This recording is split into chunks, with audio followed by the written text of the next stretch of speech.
ఓం శ్రీ సాయిరామ్. ఆత్మీయ సాయి బంధువులందరికీ కూడా సాయి టీవీ 9వ వార్షికోత్సవ శుభాకాంక్షలు. ఈ 9 సంవత్సరాలుగా మాతో కలిసి నడుస్తున్నటువంటి ఆత్మీయ సాయి బిడ్డలందరికీ కూడా ఈ సందర్భంగా ప్రత్యేకమైనటువంటి కృతజ్ఞతలు. సాయి టీవీ మనకు తెలియకుండానే మనందరి జీవితాల్లో ఒక మేలును చేసింది.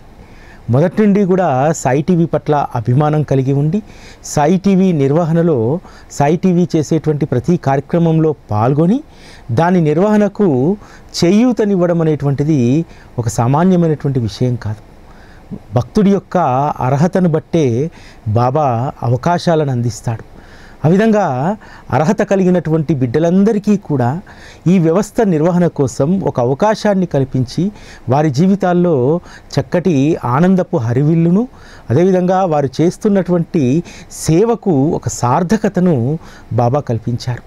ఇటువంటి అవకాశాన్ని ఇచ్చినటువంటి సాయి సద్గురువుకు మనస్ఫూర్తిగా మనం ధన్యవాదాలు తెలియజేసుకుంటూ ఈరోజు నుండి 10వ వసంత ప్రస్థానానికి మనం ప్రయాణించాల్సినటువంటి అవసరం ఉంది. ఈ 9 సంవత్సరాల్లో సాయి టీవీ ద్వారా నవవిధ భక్తిని ఆస్వాదిస్తున్నటువంటి మనం మరింత సాయి సాంగత్యాన్ని, సాయి మధురిమను ఆస్వాదించడానికి ఈ 10వ సంవత్సరం మనం శక్తి వంచన లేకుండా ప్రయత్నం చేద్దాం. పవిత్రమైనటువంటి శ్రావణ మాసంలో భగవన్నామస్మరణ, పవిత్ర గ్రంథ పారాయణలు జరుగుతూ ఉంటాయి. బాబా ఏ క్షణాన సాయి టీవీకి శ్రావణ మాసంలో పౌర్ణమి రోజు ముహూర్తం పెట్టారో ఆ రోజు నుండి సాయి టీవీని అంటిపెట్టుకున్నటువంటి వాళ్లకు ప్రతిరోజు శ్రావణ మాసమే, ప్రతిరోజు భగవన్నామస్మరణనే, ప్రతిరోజు సద్గురు సహచర్యమే, అనుక్షణము కూడా శ్రీ సచ్చరిత అనేటువంటి పుణ్యగ్రంథ పారాయణను, మననాన్ని మనం చేస్తూనే ఉన్నాం.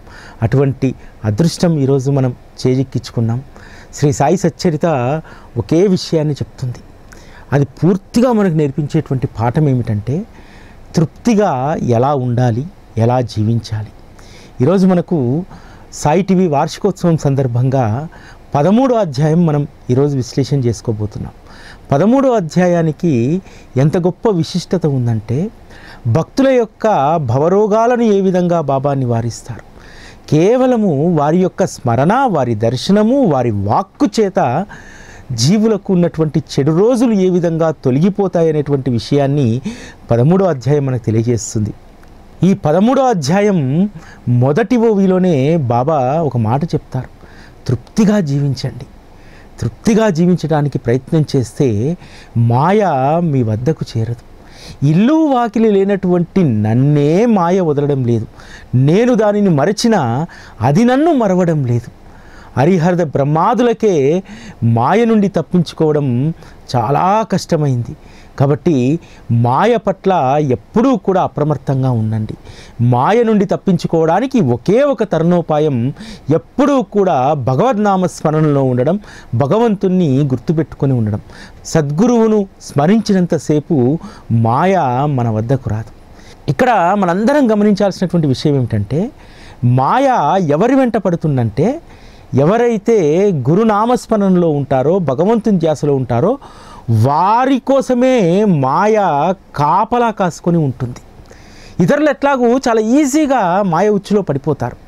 భగవంతుని పట్ల భక్తి లేనటువంటి వారు, గురువు పట్ల శ్రద్ధ లేనటువంటి వారు, వారు ఎప్పుడూ కూడా మాయ ఒడిలోనే తేలియాడుతూ ఉంటారు. కానీ మాయ వారిని అస్సలు పట్టించుకోదు. ఎందుకంటే వారికి గాలం వేయాల్సినటువంటి అవసరం లేదు. కేవలము సద్గురు స్మరణలో ఉన్నటువంటి వారి కోసమే అది కాచుకొని కూర్చుంటుంది. అంటే మనం ఎంత జాగ్రత్తగా ఉండాలనేటువంటిది శ్రీ సాయి సచ్చరిత ఇక్కడ మనకు చెప్తుంది. మనం ఏ క్షణాన్నైనా సరే ఏమరపాటుతో ఉన్నామా వచ్చి మాయ కబలించి వేస్తుంది. ఒక్కసారి మాయ నోటికి చిక్కామా మళ్ళీ సద్గురు పాదాల చెంతకు మనం రాలేము. ఎందుకంటే 9 సంవత్సరాలుగా సాయి టీవీకి కూడా అనేక రకాలుగా మాయ పట్టాలని చూసింది. కానీ ఎప్పుడూ కూడా ఆ మాయ నోటికి చిక్కకుండా, ఆ మాయ ఉచ్చుకు చిక్కకుండా 9 సంవత్సరాలుగా మేము చేసేటువంటి పనిలో, మా ఆలోచనల్లో ఎప్పుడూ కూడా పగలు రాత్రి నిద్రావస్థ ఇవేవీ తేడా లేకుండా ఆయన స్మరణలో ఉన్నాము. ఆయన కోసం మాత్రమే సమయాన్ని, మనస్సును, ఆలోచనలు వెచ్చించాం. కాబట్టి ఇప్పటి వరకు కూడా 9 సంవత్సరాల్లో సాయి టీవీ మాయ ఉచ్చులో పడలేదు.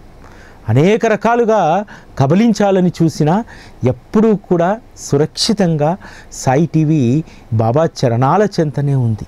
అంటే ఎంత అప్రమత్తంగా ఉండాలి మాయ పట్ల. మనం అనుకుంటాము సద్గురు ధ్యాసలో ఉన్నాము, మనం సద్గురు పాదాలను పట్టుకున్న తర్వాత ఇక మనకు మాయ మనల్ని ఎందుకు శిక్షిస్తుంది, మన వైపు ఎందుకు వస్తుందని చెప్పి మనం అనుకుంటాం. కేవలము పాదాలను పట్టుకున్నంత మాత్రాన, స్మరణ చేసినంత మాత్రాన మాత్రమే కాదు, నీ ఆలోచన బుద్ధి కూడా సర్వము బాబా వైపే అవి మరలాలి. లేకపోతే మనం నోటితో భజన చేస్తూ ఆలోచనలు ఇంకో దగ్గర ఉన్నాయంటే ఆ ఆలోచనలు ఉన్న చోటికి మనము వెళ్తాము. మనం వెళ్ళగానే మాయ పట్టేసుకుంటుంది. ముఖ్యంగా సద్గురువును ఆశ్రయించినటువంటి వారే ఎప్పుడూ కూడా మాయ పట్ల అప్రమత్తంగా ఉండాలి. ఎందుకంటే నువ్వు ఎప్పుడు ఒక్క క్షణమైనా అందులో నుంచి బయటకు వస్తావేమో, రాగానే నిన్ను కబలించేద్దామేమో అనేటువంటి ఆ పన్నాగంతో మాయ ఉంటుంది. కాబట్టి మాయ పట్ల ఎంత అప్రమత్తంగా ఉండాలనేటువంటి విషయం మనకు 13వ అధ్యాయం చెప్తుంది. ఈ అధ్యాయంలో తనను ఎవరు స్మరిస్తారు, తన వద్దకు ఎవరు వస్తారనేటువంటి విషయాన్ని బాబా చాలా స్పష్టంగా 10వ ఓవిలో చెప్తారు. పాపాలు తొలగిపోయి పుణ్యాత్ములైన వారే నన్ను భజించి నన్ను తెలుసుకోగలుగుతారు. ఎల్లప్పుడూ సాయి సాయి అని స్మరించేటువంటి వారు సప్త సముద్రాల ఆవతల ఉన్నా సరే వారిని నేను రక్షిస్తాను. ఈ మాటల యందు విశ్వాసం ఉంచితే తప్పకుండా మీకు మేలు జరుగుతుందని చెప్పి, తన వాడనేటువంటి వాడు సప్త సముద్రాల ఆవతల ఉన్నా సరే బాబా రక్షిస్తారనేటువంటి ఆ మాట, ఈ విషయాన్ని బాగా గుర్తుంచుకోండి, దీన్ని విశ్వసించండి అని చెప్పి బాబా అన్నారు కదా. ఈరోజు ఈ దేశం కానీ దేశంలో ఉంటున్నటువంటి వారు, చదువుకున్నటువంటి వాళ్ళని వదిలేసేయండి. చదువుకొని ఎంఎస్ చేయడానికో ఇంకోటో చేయడానికి అటువంటి వాళ్ళని వదిలేయండి. కానీ పొట్టకుటి కోసం, జీవనోపాధి కోసం పోతారే, అటువంటి వారికి బాబా పట్ల ఎంత ప్రేమంటే, మామూలుగా సాధారణంగా కువైటు ఇతర దేశాల నుంచి కొంతమంది సాయి టీవీ పూజల్లో పాల్గొంటారు, రెగ్యులర్గా మాట్లాడుతూ ఉంటారు, ఇళ్లలో పనిచేస్తూ ఉంటారు. వారి ప్రేమ చాలా గొప్పది బాబా పట్ల. అక్కడ సాధారణమైనటువంటి పనికి కదా వాళ్ళు వెళ్ళింది. వాళ్ళకి ఎంత కమిట్మెంట్ అంటే సాయి టీవీలో ఏ కార్యక్రమం జరిగినా వాళ్ళు తప్పకుండా అందులో పాల్గొనాలి. ఒకసారి ముంబై వెళ్తుండగా మాతో పాటు నా పక్క సీట్లోనే ఒక బక్కపలిసటి ఆవిడ బ్యాగ్ పట్టుకొని వచ్చి ఫ్లైట్లో కూర్చొని ఉంది. నాకు డౌట్ వచ్చి అడిగాను, అమ్మా ఎక్కడికి వెళ్తున్నారు మీరు అని అడిగా. ఎందుకంటే ముంబై వెళ్ళేది ఉంటే ఫ్లైట్ ఎక్కదు నాకు తెలుసు. నేను కువైట్ వెళ్తున్నాను అని చెప్పింది. ఎన్ని సంవత్సరాలుగా అక్కడ ఉంటున్నారమ్మా అని అంటే, నేను దాదాపు 15 సంవత్సరాలుగా అక్కడనే ఉంటున్నాను, ఈ మధ్యలోనే ఇంటికి వచ్చాను, మళ్ళీ వెళ్తున్నాను అని. అమ్మా కువైట్లో జీవితం చాలా దుర్భరంగా ఉంటుందట కదా అని అంటే, దుర్భరంగా ఉండడం అనేటువంటి మాట వాస్తవమే నాయన, కానీ నాకు ఒక ధైర్యం ఉంది. ఆ ధైర్యం ఏమిటంటే నాతో పాటు బాబాను తీసుకెళ్తాను వెళ్ళినప్పుడల్లా అంది. దుర్భరం ఉంటుంది, కష్టం ఉంటుంది, యజమానులు తిడతారు, కొన్ని సందర్భాల్లో కొడతారు, అయినా సరే వాటన్నింటినీ భరించి నా గదిలోకి వచ్చి, మా గది సెల్లార్లో ఉంటుంది, సెల్లార్లోకి వచ్చి ఒక్కసారి నా పెట్టెను తెరిచి నా పెట్టె కథకు పెట్టుకున్నటువంటి బాబాను చూస్తే వారు అన్నటువంటి మాటలు నా మనసులో నుంచి వెళ్ళిపోతాయి.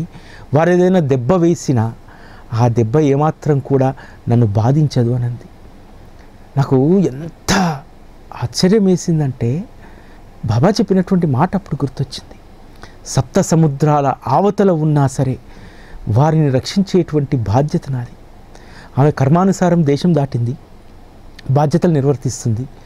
అక్కడ ఉన్నటువంటి పరిస్థితులు ఆమె కర్మానుసారం ఆమె మాటలు పడవచ్చు, ఒక దెబ్బ తినవచ్చు. కానీ వాటన్నింటినీ కూడా మరుక్షణం మాయం చేస్తున్నాడు కదా, వాటిని ఆవిడ బాధ అనుకోవట్లేదు, అదేదో తనకు పనిష్మెంట్ అనుకోవట్లేదు. ముంబైలో ల్యాండ్ అయిన తర్వాత దిగడానికి ఒక 5 నిమిషాల సమయం ఉంటుంది ఫ్లైట్. అప్పుడు అమ్మ ఒక్కసారి మొబైల్ ఆన్ చేయమ్మా, ఆన్ చేస్తే నీకొకటి చూపెడతాను, అది ప్రతిరోజు చూడు అని అంటే అమ్మ ఇస్తే సాయి టీవీ ఓపెన్ చేసి సబ్స్క్రైబ్ చేసి దాన్ని బుక్ మార్క్ చేసి, అమ్మ నీకు ఎప్పుడైనా మనసుకు బాధ అనిపించింది అనుకో, ఇందులో వచ్చేటువంటి కార్యక్రమాలను పాటలను వింటూ ఉండు, నీ మనసుకి ఇంకా ఉల్లాసంగా ఉంటుంది అని చెప్పి నా ఫోన్ నెంబర్ రాసిచ్చా. వారం రోజుల తర్వాత ఆవిడ ఫోన్ చేసింది. సార్, నేను కేవలం బాబా చిత్రపటం చూసి నా బాధలన్నీ మర్చిపోతాను. వారం రోజులుగా వచ్చిన దగ్గర నుంచి ఏ పని చేస్తున్నా ఇయర్ ఫోన్ పెట్టుకొని ఇందులో వచ్చేటువంటి ప్రతి వాక్యాన్ని నేను వింటున్నాను సార్. ఇప్పటి వరకు బాబాతో నా జీవితం వేరు, ఇక నుండి వేరు అనంది. నాకు చాలా సంతోషం వేసింది. ఇట్లా సప్త సముద్రాల ఆవతల ఉన్న తన బిడ్డలను కంటికి రెప్పలా కాపాడుకుంటూ ఉంటారు. అనేక మంది ఈరోజు ఇక్కడ కుటుంబ బాధ్యతలు ఉన్నప్పటికీ కూడా పరిస్థితుల దృష్ట్యా, కుటుంబ పోషణ దృష్ట్యా అనేక మంది ఈరోజు ముఖ్యంగా స్త్రీలు సప్త సముద్రాలు దాటి పని కోసం వెళ్తున్నటువంటి వారు. నేను ఒకటే అనుకున్నా, సాయి టీవీ ఇటువంటి ఒక్క 10 మంది తల్లులకు ఊరటనిచ్చిన, స్వాంతననిచ్చిన, వారిని ఓదార్చినా చాలని చెప్పి నేను అనుకున్నాను. నిజంగా సాయి టీవీ విషయంలో మాకు ఉండేటువంటి తృప్తి ఏందో తెలుసా? ఎవరైతే సాయి టీవీ ద్వారా బాబాను మరింత ప్రేమించగలుగుతారో, వారి కష్టానికి బాబా ఆశ్రయం ఒక ఊరటని భావిస్తారు. సాయి టీవీ ద్వారా మేము ఈ కార్యక్రమాన్ని విన్నాము, మాకు సమాధానం దొరికింది, నా బాధ్యతను నేను గుర్తెరిగాను అని చెప్పి ఎవరైతే భావిస్తారో అటువంటి వాళ్ళే మాకు గొప్ప శక్తి. ఎందుకంటే వాళ్ళందరూ ఏం చేస్తారంటే తమ జీవితంతో పాటు సాయి టీవీ కూడా బాగుండాలని కోరుకుంటారు. నిస్వార్థమైనటువంటి భక్తి వాళ్ళది. ఈరోజు చాలామంది సాయి టీవీతో అనుబంధం ఉన్నటువంటి వాళ్ళు అదే కోరుకుంటారు, మేము బాగుండాలి, సాయి టీవీ బాగుండాలి, ఎప్పుడూ కూడా సాయి టీవీ ద్వారా బాబాకు సంబంధించినటువంటి అపురూపమైనటువంటి నిత్యనూతనమైనటువంటి మాటలు మేము వినాలి అని చెప్పి వారు కోరుకుంటారు.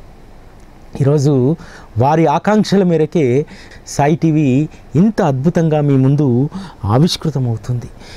బాబా ఇక్కడ మరొక మాట చెప్తారు, నాకు పూజా సామాగ్రితో కానీ షోడశోపచార పూజలతో కానీ అవసరం లేదు, అపరిమితమైనటువంటి భక్తి ఉన్న చోటే నా నివాసమని బాబా చాలా స్పష్టంగా చెప్తారు. ఈరోజు సాయి టీవీలో పూజలు పునస్కారాలు వీటికంటే కూడా ఎక్కువగా దేన్ని మనం చూస్తున్నాం, దేన్ని మనం తెలుసుకుంటున్నాం? అపరిమితమైనటువంటి బాబా యొక్క భక్తి ప్రేమని ఇక్కడ మనం ఆస్వాదిస్తున్నాం. అపరిమితమైనటువంటి బాబా ప్రేమ వాత్సల్యాన్ని మనం ఇక్కడి నుంచి పొందుతున్నాం. సమయానుకూలంగా ఏదో పూజలు ఉంటూనే ఉంటాయి, నెలకొకటో 2 నెలలకు ఒక పూజనో ఉంటుంది. కానీ నిత్యము కూడా బాబా చెప్పినట్టు ఇక్కడ అష్టోపచార షోడశోపచార పూజలు ఉండవు. కేవలము భక్తి ప్రేమలు మాత్రమే ఇక్కడ ప్రసరిస్తాయి. ఆ భక్తి ప్రేమలను ఆస్వాదించినటువంటి వారు ధన్యులవుతుంటారు. అందుకనే బాబా ఇంత అద్భుతమైనటువంటి వారి నివాసం ఇక్కడ ఏమన్నారు? బాబా అపరిమితమైనటువంటి భక్తి ఉన్న చోటే నా నివాసం అన్నారు. ఈరోజు మేము ప్రతి క్షణం మేము అనుభవిస్తాం. సాయి టీవీలో ఉండేటువంటి వారు, అందులో నివసించేటువంటి వారు ఒక్క సాయిబాబా మాత్రమే. బాబా భక్తి ప్రేమలు ఉన్నటువంటి ఈ వ్యవస్థను తన నివాసంగా చేసుకున్నారు కాబట్టే ఈరోజు మనందరము కూడా దానిని ఆస్వాదించగలుగుతున్నాం. బాబా యొక్క వాక్కులు, వారి చరిత్ర కల్మషరహితంగా ఉంటాయి. అందుకనే శ్రీ సాయి సచ్చరితైన వారి నామమైన మనకు మధురంగా ఉంటుంది. హేమాడ్ పంత్ రాస్తారు, ఈ చరిత్ర గంగాజలం వలె పవిత్రమైనటువంటిది, దీనిని వినేవారి చెవులు ధన్యం, దీనిని అమృతంతో పోలుద్దామంటే అమృతం ఇంతకంటే మధురంగా ఉంటుందా? అమృతం కేవలం ప్రాణాలను నిలబెడుతుంది, శ్రీ సాయి సచ్చరిత జన్మరాహిత్యాన్ని ఇస్తుంది. అంటే అమృతం కంటే కూడా ఎంత గొప్పదో చూడండి. అమృతం తాగి ఎన్ని వందల వేల సంవత్సరాలు ఉంటే ఏం లాభం? కర్మలు అనుభవించాల్సిందే కదా. దేవతలు అమృతాన్ని సేవించారు, కానీ భగవంతుడు అవతరించినటువంటి ప్రతి అవతారంలో భగవంతుడు పరీక్షకు నిలబడ్డాడా లేడా? శ్రీరామచంద్రమూర్తి పరీక్షకు నిలబడ్డాడా లేడా? శ్రీరామచంద్రమూర్తికి కష్టం ఉందా లేదా? ఇట్లా అమృతం తాగినటువంటి వాళ్ళు ఎన్ని వందల సంవత్సరాలు ఉన్నప్పటికీ కూడా వారు అనుభవించాల్సినటువంటిది అనుభవించారు. కానీ శ్రీ సాయి సచ్చరిత మనల్ని జన్మరాహిత్యంలోకి తీసుకెళ్తుంది. ఒక్క గురునామస్మరణ, కేవలము గురు కథాస్మరణ, ఇవి మాత్రమే మనిషి జన్మను చరితార్థం చేస్తాయి. ఎవరైతే కేవలం సద్గురువునే ఆశ్రయించి వారి చరితామృతాన్నే సేవిస్తారో వారికి ఏదో ఒక జన్మలో ఖచ్చితంగా జన్మరాహిత్యం అనేటువంటిది కలుగుతుంది. ఇక జన్మను లేకపోతే కర్మలు ఎక్కడివి, వాటి అనుభవించాల్సినటువంటి పని ఎక్కడిది? ఆత్మ పరమేశ్వరుడు లీనమైపోయిన తర్వాత ఇంకా మరుజన్మ అనేటువంటిది ఉండదు. జన్మరాహిత్యం అనేటువంటిది లభించడం అంటే అంత సులువైనటువంటిది కాదు, దుర్లభమైనటువంటిది. అయినా సరే ఎవరైతే సద్గురు పాదాలను విడవకుండా పట్టుకుంటారో, వారి కథల్లోనే మునిగి తేలుతూ ఉంటారో, అటువంటి వారికి తప్పకుండా జన్మరాహిత్యం దొరుకుతుంది. ఎందుకంటే అనేక జన్మలు మనం తీసుకుంటాం కదా, ప్రతి జన్మలో కూడా కష్టాలు తప్పవు.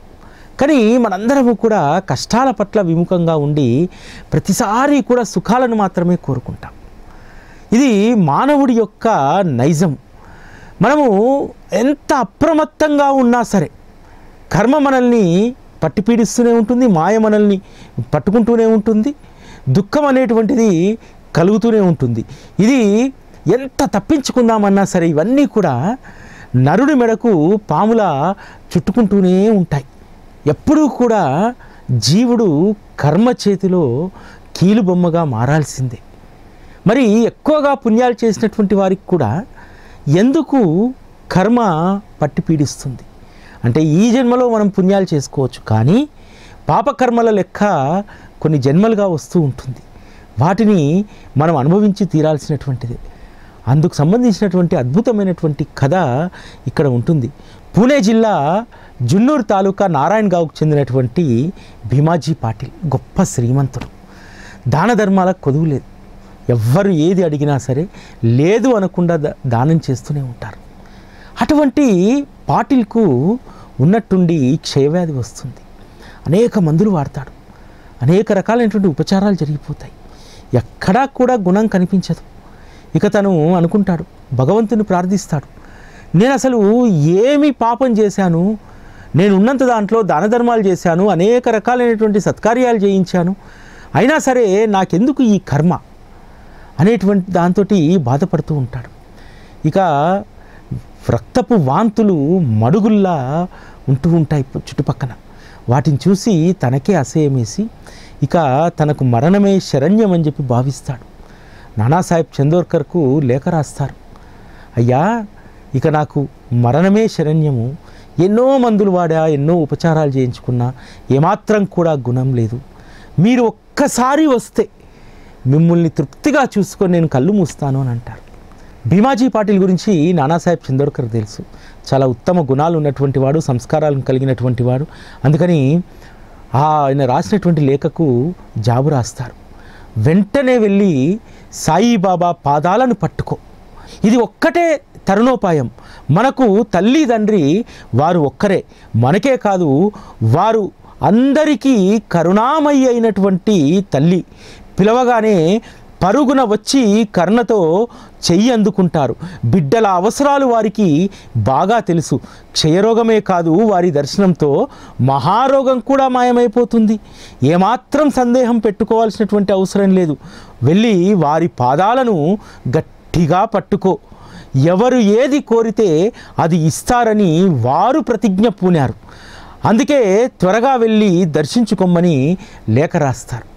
ఇక్కడ భీమాజీ పాటిల్కు ఎంత ధైర్యాన్ని ఇచ్చాడంటే, వారి పాదాలు పట్టుకుంటే చాలు, గట్టిగా పట్టుకుంటే ఎవరు ఏది కోరితే అది ఇస్తారని చెప్పి బాబా ప్రతిజ్ఞ చేసి ఉన్నారు, నువ్వు ఆ విశ్వాసంతో వెళ్ళు అని అంటాడు.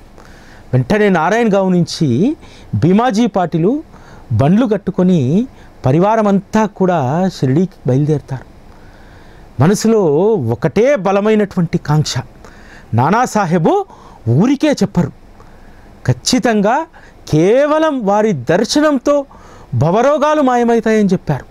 వారి పాదాలను పట్టుకున్నటువంటి వారి యొక్క రక్షణ చేస్తానని వారు ప్రతిజ్ఞ చేశారు. ఇదే స్థిరమైనటువంటి నిశ్చయంతో భీమాజీ పాటిల్ షిరిడీకి చేరుకుంటాడు. నలుగురు మనుషులు భీమాజీ పాటిల్ని ఎత్తుకొని ద్వారకామాయిలో బాబా ముందు కూర్చోబెడతారు. భీమాజీ పాటిల్ను ఎత్తుకొస్తుండగా బాబా ఒక మాట అంటారు, ఈ దొంగను నా దగ్గరికి ఎందుకు తీసుకొస్తున్నారంటారు. బాబా ఉద్దేశించినటువంటి ఆ దొంగ భీమాజీ పాటిల్కు తెలియకుండా ఆయనలో ప్రవేశించినటువంటి వ్యాధి ఎప్పుడూ కూడా మన డోర్ నాక్ చేసి రాదు. వ్యాధి దొంగతనంగానే మన శరీరంలోకి ప్రవేశిస్తుంది. భీమాజీ అవస్థను గమనించి దయాగనులైనటువంటి సాయి సమర్థులు అమితంగా కరిగిపోయారు. కూర్చో, ఏమీ బాధపడకు, బుద్ధిమంతులు కలవరపడరు. షిరిడీలో అడుగుపెట్టగానే నువ్వు అనుభవించాల్సినటువంటి కర్మ అంతమైంది. కంఠం వరకు కష్టాలలో మునిగి ఉన్న మహాబాధల గోతుల్లో పాతుకపోయినా సరే ఈ ద్వారకామయి తల్లి మెట్లు ఎక్కినటువంటి వారు సుఖాన్ని అవరోధించినట్లే అని గ్రహించని చెప్పి బాబా చెప్తాడు. ఎస్, ఈరోజు ఆ రోజు పీకల్లోతు కష్టాల్లో ఉన్నటువంటి వారు ఒక్క ద్వారకామయి మెట్లు ఎక్కితే చాలు, వారు ఆ కష్టాల్లో నుంచి మెట్లు ఏ విధంగా ఎక్కి ద్వారకామయికి చేరుకుంటామో పీకల్లోతు కష్టాల్లో ఉన్నటువంటి వారిని ఆ విధంగా బాబా పైకి తీసుకొచ్చి నిలబెట్టగలుగుతారు. బాబా తను కూర్చున్నటువంటి ఆ ద్వారకామయికి ఇచ్చినటువంటి మహిమ అటువంటిది. బాబా ఊరికేనే ప్రతిసారి ద్వారకామయి యొక్క మహిమ ఊరికేనే చెప్పలేదు.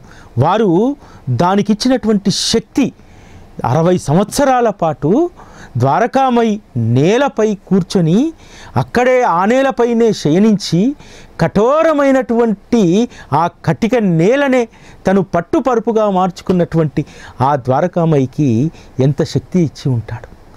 ఆ రోజు అనేక మంది భక్తులు రోగాలతో దేకుతూ ముక్కుతూ మూలుగుతూ వచ్చినటువంటి వాళ్ళు ఆ ద్వారకామయి మెట్లు ఎక్కిన తర్వాత ఇంటికి వెళ్ళేటప్పుడు ఎంత స్వస్థతతో వెళ్ళేటువంటి వారు.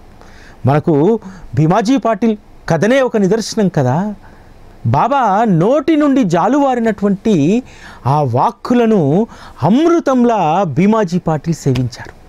ప్రతి 5 నిమిషాలకు ఒకసారి నోటి నుండి గడ్డలుగా పడేటువంటి రక్తము బాబా ముందు 10 నిమిషాలు కూర్చున్నా సరే భీమాజీ పాటిల్ నోటి గుండా ఒక్క రక్తపు చుక్క కూడా పడలేదు.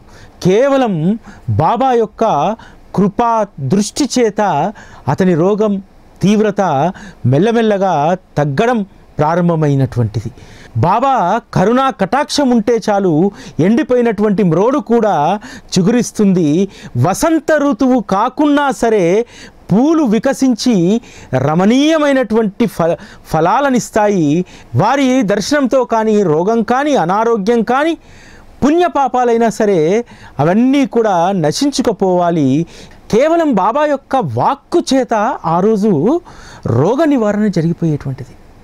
బాలాశింపి దర్జీగా వృత్తి చేసుకుంటూ ఉన్నాడు. బాబా దగ్గరికి ఒకరోజు పరిగెత్తుకుంటూ వస్తాడు. వచ్చి, బాబా నేను ఏ పాపం చేశానో తెలియదు కానీ చలి జ్వరం తగ్గట్లేదు, నా పని నేను చేసుకోలేకపోతున్నాను, బాబా తరుణోపాయాన్ని చూపెట్టండి అని అంటారు. బాబా అతని పట్ల ఎంతో కరుణాదృష్టితో అతన్ని చూసి, ఏమీ లేదు, వెళ్ళి మహాలక్ష్మి మందిరం దగ్గర నల్ల కుక్క ఉంటుంది, దానికి పెరుగన్నం పెట్టంటాడు. ఇంట్లోకి వెళ్ళేసరికి అన్నం పెరుగు 2 సిద్ధంగా ఉంటాయి. ఆ రెండింటిని కలుపుకొని వెళ్తాడు. మధ్యాహ్నం పూట నల్ల కుక్క ఈ మందిరం దగ్గర ఎక్కడ దొరుకుతుంది అని చెప్పి అతను వెళ్ళి ఆ ఒక విస్తరు వేసి ఆ పెరుగన్నం పెట్టగానే వెంటనే ఒక నల్ల కుక్క వచ్చి దాన్ని తినేస్తుంది. ఇంటికి వచ్చి పడుకోగానే సాయంత్రానికల్లా తనకున్నటువంటి చలి జ్వరం పూర్తిగా తగ్గిపోతుంది. అది కుక్కకున్నటువంటి మహిమ, పెరుగన్నానికి ఉన్నటువంటి మహిమ, దేనికి ఉన్నటువంటి మహిమ? అది కేవలం బాబా యొక్క వాక్కు చేత. బాబా ఎప్పుడూ కూడా తన భక్తుడితో ఒక మంచి సత్కార్యాన్ని చేయించి ఆ భక్తుడికి ఉన్నటువంటి బాధను తొలగిస్తాడు. చాలామంది అంటారు కదా, నేను బాబాకు అన్నదాన సేవ చేస్తే లేకపోతే సాయి టీవీలో ఏదైనా పూజలో పాల్గొంటే నాకు మేలు జరిగిందండి, మా అబ్బాయికి ఉద్యోగం వచ్చిందనో ఇంకోటో చాలా చెప్తూ ఉంటారు కదా. ఎందుకు జరిగింది?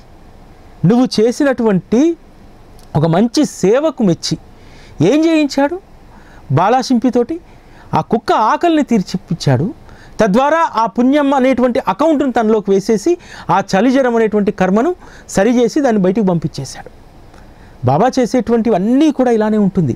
బాబా కర్మలను బ్యాలెన్స్ చేస్తాడు. నువ్వు ఒక కర్మ చేత ఒక రోగాన్ని అనుభవిస్తున్నప్పుడు దాని నివారణ కోసం నీతో ఒక సత్కార్యం చేయించి దాన్ని బ్యాలెన్స్ చేసి దాన్ని నివారణ చేస్తారు. తన భక్తుల పట్ల తనకున్నటువంటి కర్తవ్యం ఏమిటంటే బ్యాలెన్సింగ్ చేయడమే. బ్యాలెన్సింగ్ చేయకుండా ఏదో మంత్రం చేతనో లేకపోతే ఇంకో దాని చేతనో నీ కర్మను బాబా తీసేయడు. నిన్ను ఒక మంచి సన్మార్గంలో పెట్టి ఒక మంచి సత్కార్యం చేయించి నీకున్నటువంటి బాధను బాబా తొలగిస్తాడు. ఆ రోజు నుంచి ఈ రోజు వరకు కూడా. అంతేకాదు కొంతమందిని అపమృత్యువు నుంచి ఎందుకు కాపాడతారు? ఎందుకోసమంటే వీడు నావాడు ఇంకా ఎక్కువ కాలం ఇక్కడ ఉంటే ఇంకా మంచి పనులు చేయాల్సినటువంటివి చాలా ఉన్నాయి, వీడి చేత ఇంకా మంచి కార్యక్రమాలు చేయించదలుచుకోవాలనుకుంటారు. ఈ అధ్యాయంలోనే భీమాజీ పాటిల్కి వచ్చినటువంటి క్షయరోగాన్ని ఎందుకు తగ్గించాడు? భీమాజీ పాటిల్ ఉన్నత సంస్కారాలు కలిగినటువంటి వాడు. అతను ఉంటే ఇంకా నారాయణగావ్ చుట్టుపక్కల ప్రాంతాల్లో అనేక మందికి ఆసరా అవుతాడు, ఒక మంచి కార్యాలకు సద్వినియోగపడతాడు. అందుకోసం భీమాజీ పాటిల్ను రాగానే అతనికి స్వస్థత చేకూర్చారు. అదేవిధంగా బూటీకి 2 సందర్భాల్లో పెద్ద గండాలు వస్తాయి కదా. బూటీకి కడుపులో శీతలం వచ్చి విరోచనాలు వాంతులు గడియకు జరిగిపోతూ ఉంటే వెంటనే దాన్ని గమనించి బూటీని తీసుకురమ్మని చెప్పంటాడు.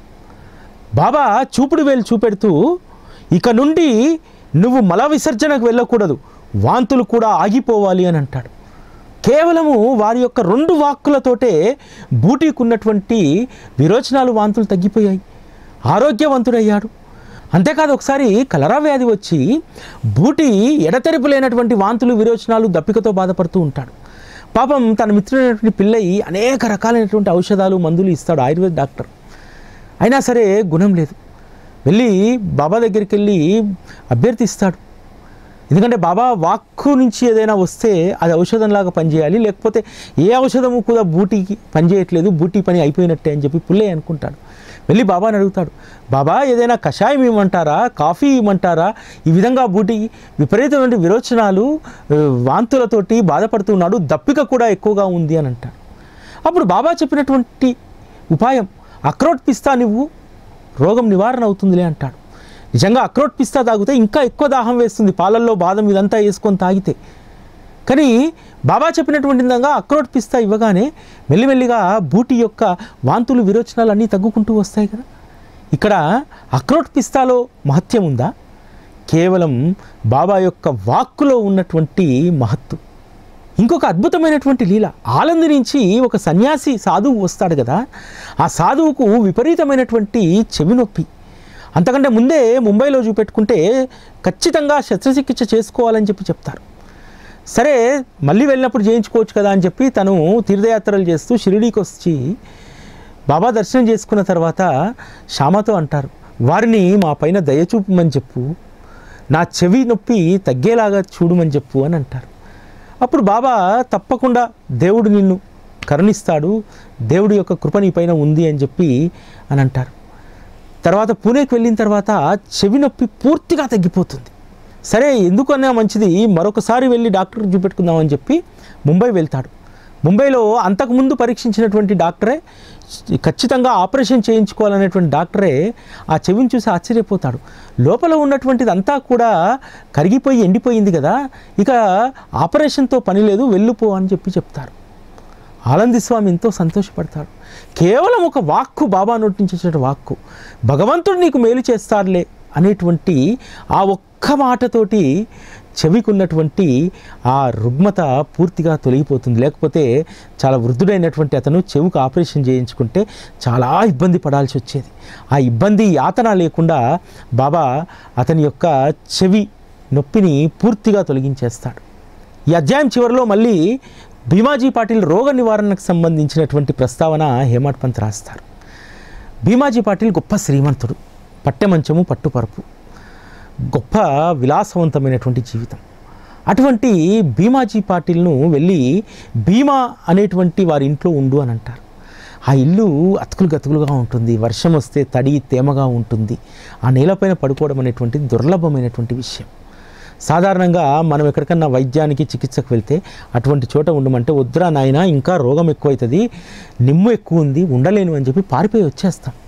కానీ భీమాజీ పాటిల్కు బాబా వాక్కు పైన ఉన్నటువంటి గౌరవం, నమ్మకం, విశ్వాసం, ఆ నేల కఠినంగా ఉన్నా సరే అక్కడే ఆ భీమా అనేటువంటి వారి ఇంట్లోనే వారు ఉన్నారు. ఇక్కడ భీమాజీ పాటిల్ రోగ నివారణ అంత తొందరగా కావడానికి కారణం ఏమిటో తెలుసా? సాయి ఆజ్ఞను తూచా తప్పకుండా పాటించాడు. బాబా ఇచ్చినటువంటి విభూతిని నీళ్ళల్లో కలుపుకొని నుదుటిన రాసుకొని ఆ కఠినమైనటువంటి నేలపైనే తేమ వచ్చినా నీరు వచ్చినా చల్లగా ఉన్నా సరే, క్షయవ్యాధిగ్రస్తులకు చల్లగా ఉన్న చోట చాలా ఇబ్బందికరం, క్షయవ్యాధి మరింత తిరగబెడుతుంది. కానీ అక్కడ భీమాజీ పాటిల్కు స్వస్థతనే జరిగింది కేవలం 2 స్వప్నాల్లో. ఒక స్వప్నంలోనేమో వారి చిన్ననాటి పాఠశాల మాస్టర్ బెత్తం పట్టుకొని వచ్చి ఒక పద్యాన్ని అప్పజెప్పించుకున్నటువంటి తీరు. ఆ పద్యం యొక్క సారాంశం ఏమిటంటే, పరుల గృహాలలో పాదం పెట్టడం పాముపై పాదం మోపినట్టేనని భావించే స్త్రీ, లోబి చేతి నుండి అతి కష్టంగా రాలే డబ్బులా అతి తక్కువగా మాట్లాడే స్త్రీ, ఇంట్లో డబ్బు లేకపోయినా పతి సహచర్యాన్నే సుఖంగా అనుభవించే స్త్రీ, తన పతి కోరిన విధంగా ప్రశాంత మనస్సుతో ప్రవర్తించే స్త్రీ, ఈ స్వభావం కల స్త్రీయే నిజమైన సతి. ఈ పద్యాన్నే ఎందుకు బాబా భీమాజీ పాటిల్ యొక్క కలలో వారి మాస్టర్ చేత చెప్పించారు? క్రితం జన్మలో తను అంటగట్టుకొచ్చినటువంటి కర్మల గురించి ఇక్కడ బాబా చెప్తున్నారు. పరుల గృహాల్లో పాదం పెట్టకూడదు. పరుల గృహాల్లో పాదం పెట్టి అక్కడ జోక్యం చేసుకోవడం అనేటువంటిది మనకు పాము తలపైన కాలు పెట్టినటువంటి పాపం మనకు కలుగుతుంది. అదేవిధంగా లోబి చేతి నుంచి అతి కష్టంగా రాలే డబ్బు వలె అతి తక్కువగా మాట్లాడే స్త్రీ, నోరు ఉంది కదా అని చెప్పి ఎవరి గురించి మనము మాట్లాడకూడదు, ఎవరిని నిందించరాదు. నువ్వు క్రితం జన్మలో అలా చేసి ఉంటావు, అందుకు ఈ కర్మ. మూడవది, ఇంట్లో డబ్బు లేకపోయినా పతి సహచర్యాన్నే సుఖంగా భావించే స్త్రీ. అంటే నువ్వు ఏ స్థితిలో ఉన్నా సరే సద్గురువు యొక్క సహచర్యమే, భగవంతుని యొక్క సహచర్యమే సుఖంగా నువ్వు భావించాలి అని చెప్పి ఇక్కడ చెప్పడం జరిగింది. తన పతి కోరిన విధంగా ప్రశాంత మనస్సుతో ప్రవర్తించేటువంటి స్త్రీ. ఇక్కడ పతి అనే చోట గురువు అనేటువంటి దాన్ని వేసుకోండి. గురువు చెప్పినట్టుగా ప్రశాంత మనస్సుతో ప్రవర్తించే స్త్రీయే నిజమైనటువంటి సతి. ఇక్కడ సతి ప్లేస్లో నిజమైనటువంటి భక్తుడు అనేటువంటి దాన్ని రాసుకోండి. బాబా చెప్పేటువంటి మాటలకు గూఢార్థాలు ఉంటాయి. ఇక్కడ భీమాజీ పాటిల్ చేసినటువంటి కర్మని చెప్పాడు. పరుల ఇళ్లల్లో పోయి పెత్తనం చేయడం అనేటువంటి సరైనటువంటి కాదు, ఎప్పుడో క్రితం జన్మల్లో చేసి ఉంటాడు. రెండవది, అతిగా ఇతరులపైన ద్వేషభావం, దూషణ భావం కలిగినటువంటి వాడై ఉంటాడు. రెండవది, అదేవిధంగా ఎప్పుడూ కూడా డబ్బు కోసం ఆరాటపడుతూ తృప్తి లేని జీవితాన్ని గడిపినటువంటి వాడై ఉంటాడు. అందుకనే డబ్బు లేకపోయినా భగవంతుని సహచర్యమే ప్రధానమైనటువంటిదని చెప్పి ఇక్కడ చెప్పారు. అదేవిధంగా తన పతి కోరిన విధంగా, అంటే భగవంతుడిని ఏ స్థితిలో ఉంచితే ఆ స్థితిలో ప్రశాంతంగా ఉండాలని చెప్పి ఇక్కడ చెప్పడం జరిగింది. వారే నిజమైనటువంటి భక్తుడు అనేటువంటి విషయాన్ని కూడా ఇక్కడ చెప్పడం జరిగింది. ఆ తర్వాత మరొక స్వప్నంలో బాబా వారి ఛాతిపైన సన్నికల్లితో రాసినట్టు ఛాతిపైన రాసినటువంటి స్వప్నం భీమాజీ పాటిల్కు వస్తుంది. తద్వారా భీమాజీ పాటిల్ క్షయ అంటే ఛాతీకి సంబంధించినటువంటి, లంగ్స్కి సంబంధించినటువంటిది కాబట్టి బాబా ఛాతీపైన సన్నికల్లుతో బాగా రుద్ది అందులో ఉన్నటువంటి రోగాన్ని పూర్తిగా బయటికి పంపించి వేశాడు. రెండో స్వప్నం వచ్చినటువంటి తెల్లారి మునుపెన్నడూ లేనటువంటి ఒక ఆత్మానందం భీమాజీ పాటిల్ కలిగింది. ఎంతో హుషారు కలిగింది. వ్యాధి గురించినటువంటి ఆలోచన పూర్తిగా మాయమైపోయింది. ఆ తర్వాత బాబా దర్శనానికి వెళ్ళాడు. బాబా యొక్క చంద్రవదనాన్ని చూసి పటేల్ మనస్సు సాగరంగా ఉప్పొంగింది. అతడు ఆనంద సాగరంలో మునిగిపోయి అతని కళ్ళు మూసుకుపోయాయి. కళ్ళ నుండి ప్రేమాశ్రములు ప్రవహించాయి. ఆ స్థితిలో బాబా పాదాలపైన తన యొక్క మస్తకాన్ని ఉంచాడు. బెత్తంతో శిక్షించడం, గుండెలు బద్దలు చేసేలాగా బాధ, దాని ఫలితం గొప్ప ఆనందదాయకమైంది. బాబా, ఈ ఉపకారానికి పామరున్నైన నేను బదులు ఎలా తీర్చుకోగలను? అది అశక్యం. అందువల్లనే నేను కేవలం మీ పాదాలపైన శిరస్సు నుంచాను. ఇదే నా రుణ విముక్తి, ఇంతకంటే వేరే ఉపాయం లేదు. సాయి, మీ లీలలు అనంతమైనటువంటివి, అవి అంచనాలకు ఆలోచనకు చిక్కనటువంటివి అని చెప్పి బాబా యొక్క కీర్తిని గానం చేస్తూ అక్కడ కొన్ని రోజులు గడిపి ఆ తర్వాత తన గ్రామానికి తిరిగి వెళ్ళిపోతాడు.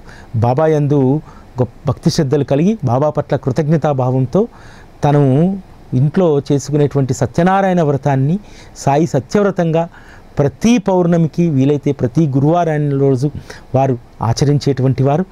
బాబా లీలలతో కూడినటువంటి దాస్గన్ మహారాజ్ రాసినటువంటి భక్త లీలామృతంలో ఉన్నటువంటి 3 అధ్యాయాలను వారు కథలుగా చెప్పి ఆ వ్రతాన్ని వారు నిర్వహించేటువంటి వారు. ఇటువంటి గొప్ప భాగ్యాన్ని పొందినటువంటి భీమాజీ పాటిల్ ధన్యులు. ఈ 13వ అధ్యాయం రోగ నివారణ అధ్యాయం. మన భవరోగాలను, మన మనస్సుకు పట్టినటువంటి చీడను ఖచ్చితంగా ఈ 13వ అధ్యాయం తప్పకుండా తొలగిస్తుంది. మీరు ఎవరైనా సరే అనారోగ్యంతో ఉన్నప్పుడు, మనస్సుకు ఇబ్బంది కలిగినప్పుడు తప్పకుండా ఈ 13వ అధ్యాయాన్ని పారాయణ చేయండి. ఓం శ్రీ సాయిరామ్.